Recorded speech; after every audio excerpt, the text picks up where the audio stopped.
Nakushukuru Baba, ninakuabudu kwa maana wewe ni Mungu mwenye uwezo na mwenye baraka. Hakuna Mungu mwingine kama wewe na hakuna aliye na uwezo kuliko wako. Ninakuuliza siku hii ukanitumie tu kama chombo katika ufalme wako, nikaweze kufikisha ujumbe wako kwa hawa watu ambao umenitumia, nikaweze kuzungumza na wao. Nitumie tu nikaweze kunena neno tu ambalo linawapasa kwa siku ya leo. Neno la leo, neno la siku hii. Jina lako litukuzwe na ufalme wako pamoja nasi. Ni katika jina la Yesu Kristo naomba na kuamini. Amen. Ninataka tusome kujielewa. Sema kujielewa. Sema kujielewa. Kujijua. Kwa maana watu wengi we don't understand ourselves. That is why we have found ourselves in spiritual mistakes. We have found ourselves in things that we don't understand what they are. Praise be the name of God. Thank you. I want us to read the book of Matthew, chapter number 1. Matthew, chapter number 1. The book of genealogy of Jesus Christ, the son of David, the son of Abraham. The book of what? Understanding the genealogy of who? Jesus Christ, the son of David, and he is also called the son of Abraham. Why the two men? That he is the son of Abraham, the son of David, and also the son of Abraham. That is the genealogy of Jesus Christ. Retracing yourself to understand of which tree do you belong. Because a tree in your family dictates what you become. Most of us, we are supposed to suffer, but because we found ourselves in a tree, a family tree. And this family tree have refused to get out to leave us alone. We are suffering because we don't understand that our great-grandfather was a witch. We are suffering because we don't understand our great-grandmother alikuwa mchawi. Bwana Yesu asifiwe sana. Tunasuffer because we don't understand our great-grandmother ambaye ako 300 years ago alikuwa mganga. Bwana Yesu asifiwe sana. Wewe umeokoka ni mlokole, umeokoka mpaka umeokoka kuliko Yesu mwenyewe. In fact, unatakanga Yesu asubscribe kwako kwa sababu wewe ndio umeokoka, wewe ndio unajua sana. Lakini where you came from, the tree, the source of you is a foundation of witchcraft. Bwana Yesu asifiwe sana. And that has caused you. That is why the Bible is studying the genealogy of Jesus. He is the son of David, who is also the son of who? Abraham. Abraham is the father who was blessed that a generation will come out of you. And this generation will be blessed because of you. So we are talking of a blessing of God. Abraham being the blessed man who was blessed to carry the blessing of a generation that will come out of him. Abraham is the father of Isaac, and Isaac is the father of who? Jacob. Jacob is the father of Judah. Judah is the genealogy of Jesus Christ. So it's a blessing that is being carried. The same way a curse is being carried. Unless it is broken. Unless it is broken. Because Terah was the father of Abraham. And for Abraham to be blessed, he was told, get out of your father's compound. Get out of your father's territory. Get out of your father's influence. Get out of your father's compound so that I can be able to bless you. So there are blessings that will not come until you move out from where you are. There are blessings that will not allow, that can't come until you get out the compound of your father. Because your father is operating under a limitation. Your father is operating under a generational curse. Your father is operating under a spirit that is controlling him. Therefore, nothing will happen to you while you sit around there. That is Abraham. He was told to get out of there so that he can be blessed. For him to tap to become a father of nations, he had to be disconnected from his father, who was a father of idols. thinking that being a Christian will stop you from suffering. I'm telling you, Jesus was confronted by a generational curse that was operating in their family. The family of Judah was known by prostitution. Ni family ya usharati na umaraya. Come from Judah. Judah himself, his father, took the wife of his 2 sons, impregnated the wife of his 2 sons, and they gave birth. And that is now the genealogy of Jesus Christ. Judah was one that was blessed. When Jacob was blessing his children, he said, Judah, your brothers will be bowing before you, meaning you will produce kings. While Levi was cursed because of anger, Reuben was cursed because of sleeping in the bed of his father. Praise be the name of God. So these curses operated, and Judah was blessed to produce a king. But how many generations went through until Judah was to produce a king? Ilichukua generation 10 for Judah to produce a king. Because of what? Because of an act of immorality. Judah gave birth to a son, and this son married a wife. And in the process, the son misbehaved and God killed him. It is God who killed him. Then the wife was left for the second brother to take the wife. And the wife was given to the second brother of the first son of Judah. And the second son was asked, bear the children for your brother, not for yourself. Chukua mke wa brother yako, ulale na yeye, uzalie brother yako watoto. Is that not the truth? Is that not the statement? Bwana Yesu asifiwe sana. Then he thought of it, and he found this I cannot do. I cannot sleep with a woman to produce children who are not going to be called mine, but be called my brothers. So he decided he will go to bed, but he will never enter the woman. Instead, atamwaga mbegu zake chini, just to cheat the society that amelala na huyu, kwa sababu he wanted just to fulfill, to make these other people happy, kufanya wafurahi, amelala na huyu mwanamke. But for him, he knew, huyu simwagi mbegu zangu. I cannot give birth to children ambao wataitwa brother yangu. And when he did that, God was so dejected and disappointed, and he killed him. So if you know you have ever done that, you are dead spiritually. If you know that you have ever masturbated, whether you are a woman or you are a man, if you know you have ever masturbated, you are dead spiritually. Bwana Yesu asifiwe sana. This second born son of Judah died because of masturbation. Because whatever he did, hakumwaga, alilala na mwanamke, lakini akamwaga mbegu zake chini. What you do? Si ndivyo tunafanyaka tukifanya masturbation? Tunamwaga mbegu wapi?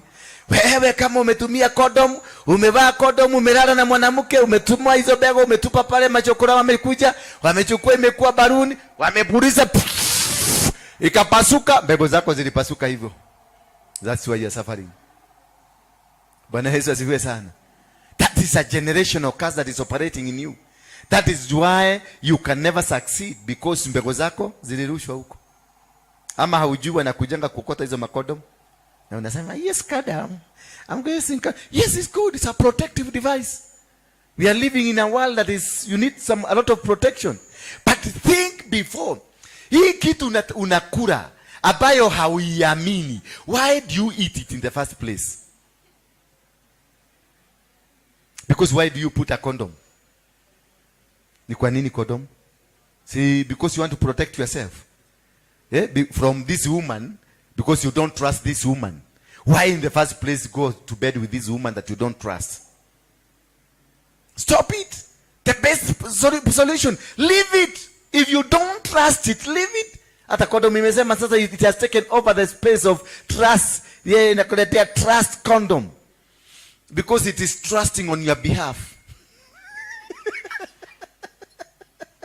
Bwana Yesu asifiwe sana. How do you feel ukitumia condom kulala na mwanamke? Or what is in your mind Unalala na mwanamke huyu na umpendi. Yaani unaona ni mgonjwa, unaona ataweza kukuletea ugonjwa, si ndio? In the first place unaenda kulala na yeye kwa nini? If you cannot trust this woman. That is the spirit of immorality. Na hiyo kondomu mbegu zako unamwaga hapo ndani. Hizo mbegu ndizo wachawi na waganga wanatafuta, wanapeleka huko kwa uganga. Na utakuta machokora hapa specifically kazi yao ni kuokota makondomu na pads za wanawake. Why? Because kondomu imebeba damu. Hiyo sperm ni damu. Pad imebeba nini? Damu. Ama si ibeba damu? Sasa ukimari unaenda kutupa padi yako, fikiria sana. Fikiria sana. Hizi makabuni unaona ni vizuri for cleanliness because you cannot, huwezi kwenda kuweka kwa nyumba, lakini fikiria sana. Where are you taking your pad? Who is going to collect it? Inaenda kuokotwa na itaokotwa na nani? Na ni nani? This is a world of evil spirit and evil people. They will just because they are interested to carry this what? They are interested kubeba hizo mapads. Na hizo pads ndizo zinapelekwa kwa waganga. Nilikuwa na mtu mwingine hapa msichana. Akaniambia yeye wakati alienda kwa waganga kazi yake alikuwa anaambiwa nenda ulale na mwanaume, ukilala na mwanaume ujipaguse vizuri na suruali yako. Kisha uniletee hiyo suruali. Hizo bego ndizo nataka. The demon is not interested. Devil is not interested with the end product. He is interested in the beginning of the product. That is why Jeremiah had to be protected by God, because the role of Jeremiah was to destroy, to overthrow, and to bring down kingdoms and nations. So that is why in the book of Jeremiah 1 verse 4 says, before you were born, I knew you. I sanctified you. I set you apart, protected you. Then I ordained you. You are protected before you are born because you are known. The role of God that has given into you, it is known. So, as God knows your role, the devil also understands why you've been brought on earth. Therefore, that is why they will want to go and correct your sperms. That is why they will go and correct the pads. Kwa hivyo mali unaenda unatoa hiyo padi yako unairusha hapa. Be very careful, they are correcting. Tulikuwa na vijana wachokora hapa, walikuwa nalala pale nje. Walikuwa nakuja, nikawahoji wakaniambia kazi yao ni kuokota mapadi, wametumwa. Na yule anakujaga kuchukua na kujaga na Range Rover. Sasa niambie mtu ana Range Rover, anabeba padi, anapeleka wapi? Ulisikia kada kasema kafafafa, kafamothe. Sasa unaona unalirate hiyo vitu. Kwa hivyo ile Jirova imenunuliwa na nini? Na pad. That is why unakuta ni vitu kama fibroids na vitu nyingi zimeingililia watu. Everybody is sick. Everybody is suffering. Why? Because of our neglect. The foundation of you matters. The foundation of you is very important for you to succeed. I told you myself, I come from a generation that was a powerful generation, yes, but it has made me to suffer the way I've suffered. When Jesus alizaliwa, he went to the synagogue to find himself, to know the history and the foundation of their family.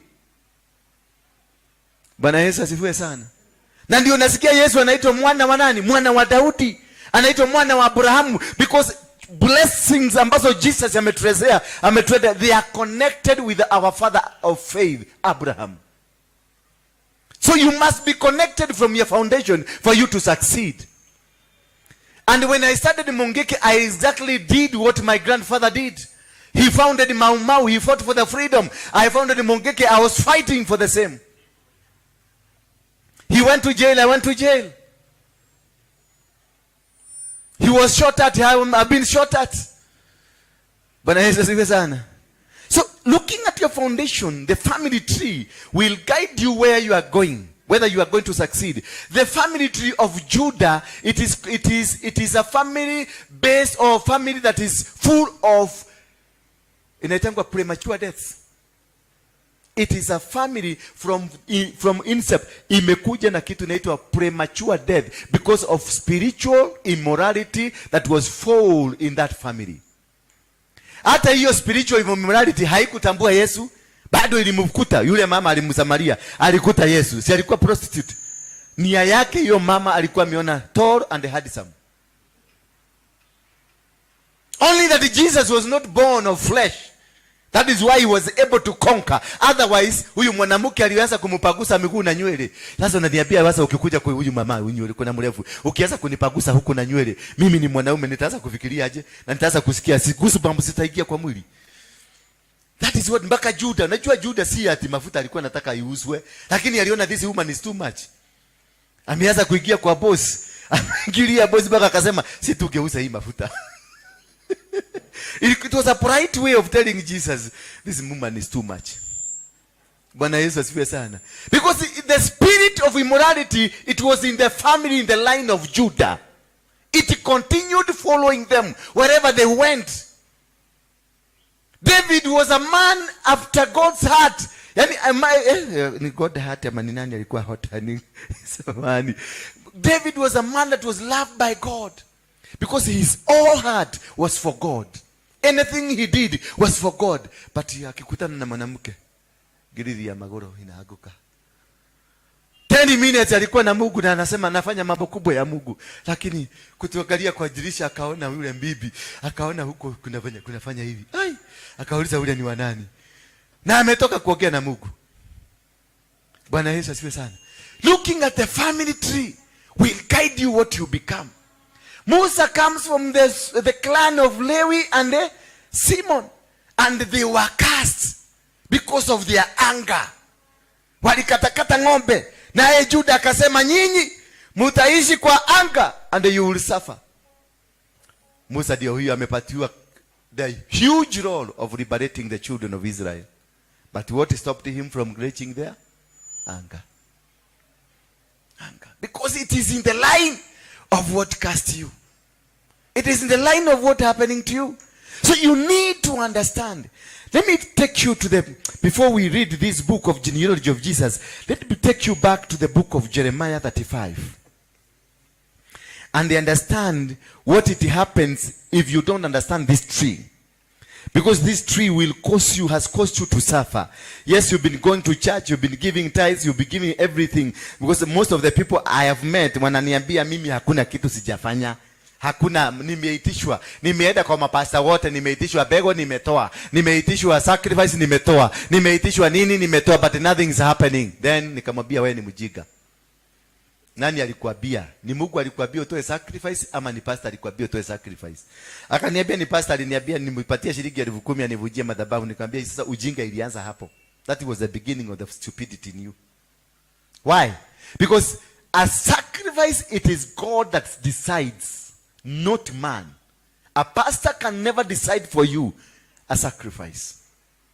I can decide for you, tunataka kununua viti, nataka watu 10 wanipatie shilingi 1,000.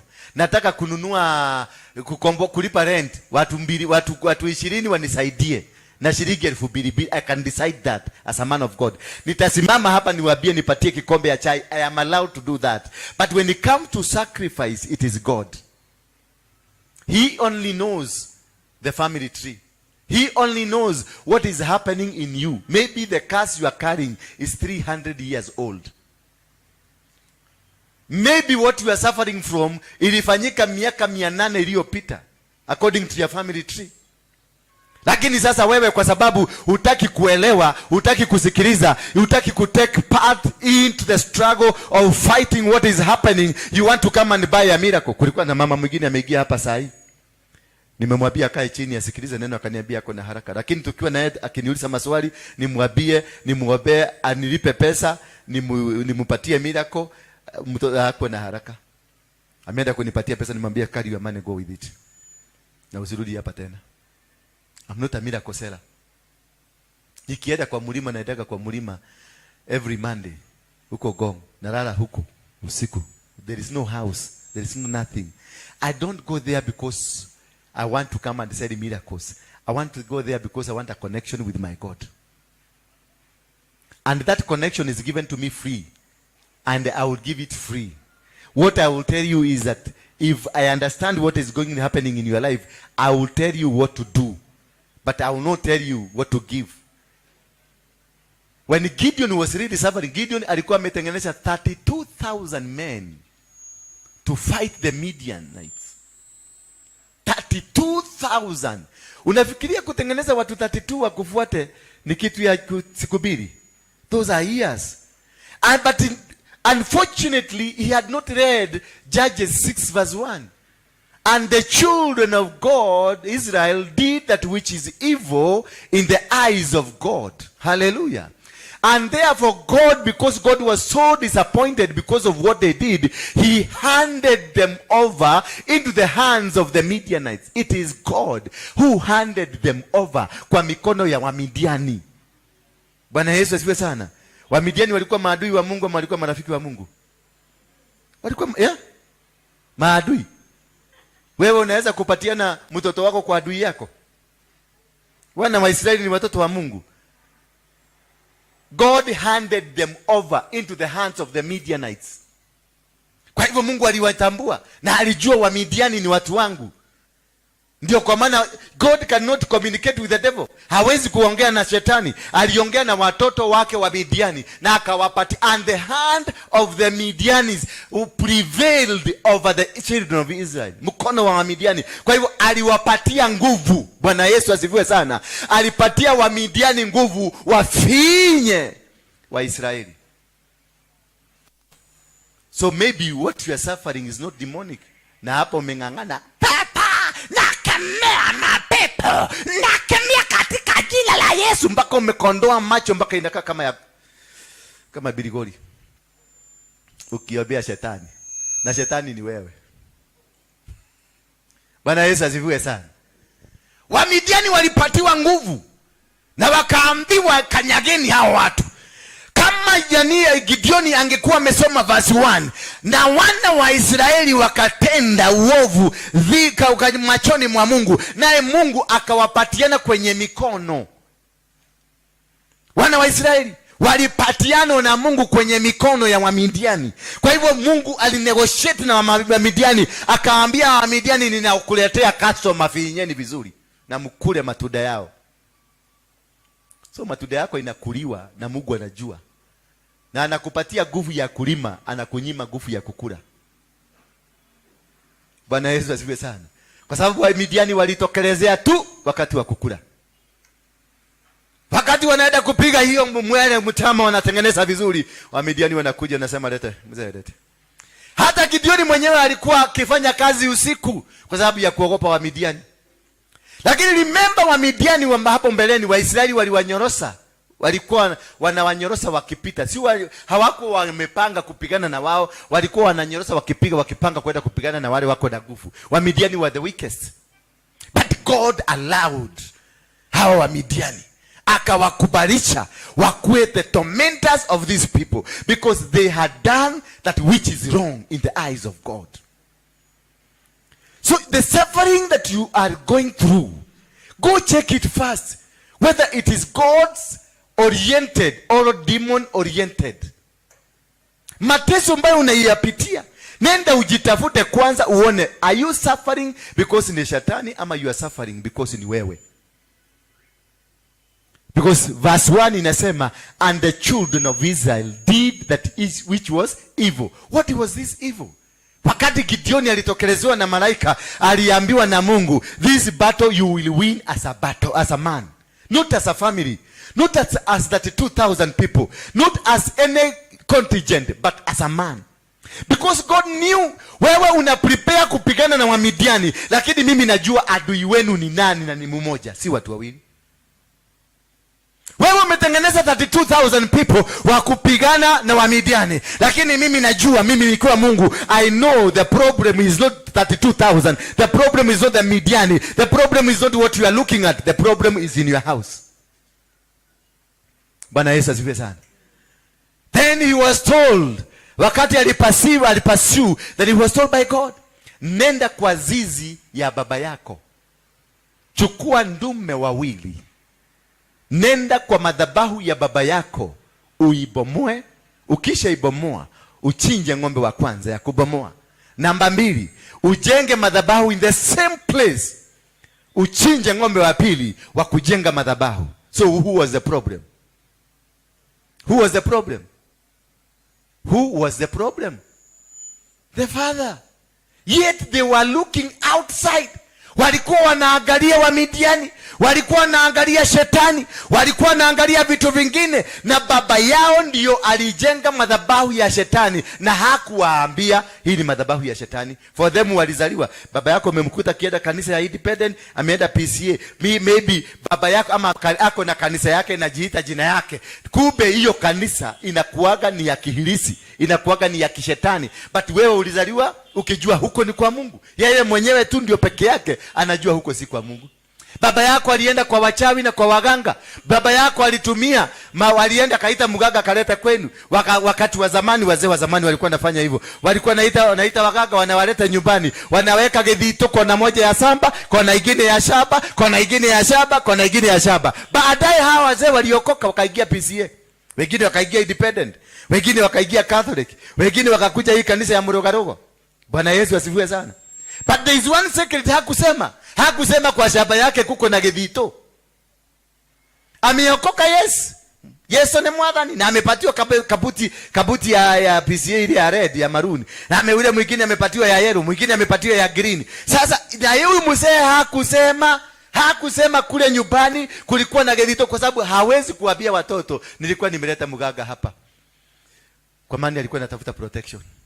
Kwa sababu neighbor yake ama brother yake walikuwa nakibisana na uchawi. So battles za kina baba, sasa battle yako na sister yako unaweza kuambia watoto wako?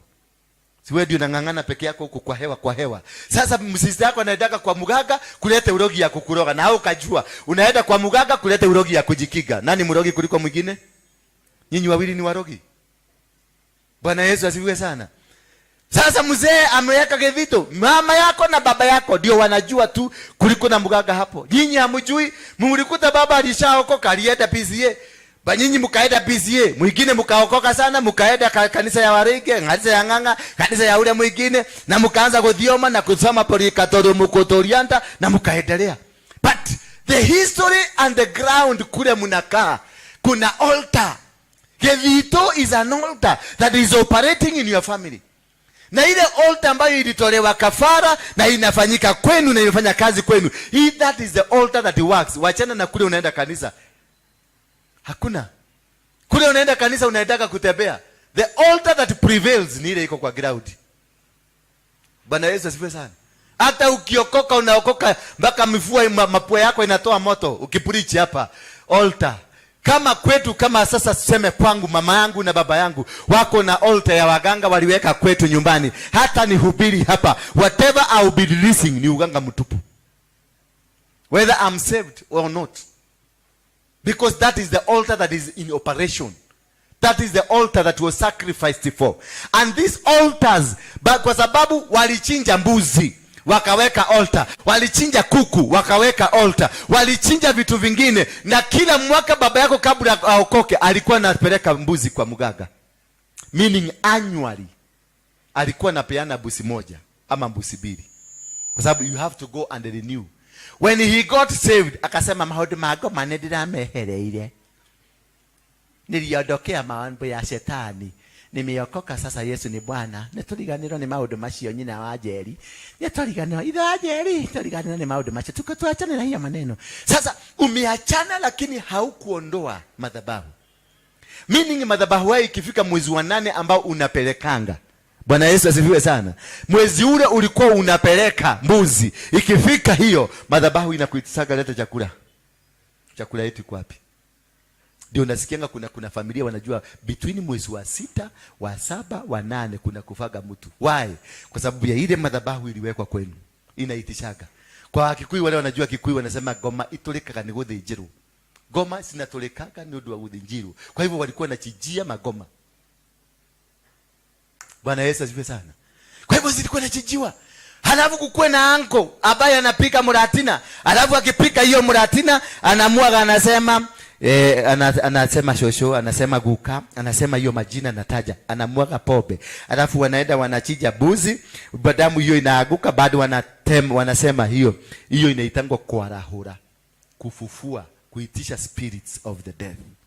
Meaning ile altar ya guka, ile altar ya mama yako ako kwa PDA, yako sasa ni Madagi Road, na father na baba ako na hiyo kabuti. Wako huko kanisani, lakini altar iko alive kwa sababu wewe unachijaga busi. Bwana Yesu asifiwe sana. It only requires for a connection, a revival. Somebody just to revive it, a contact.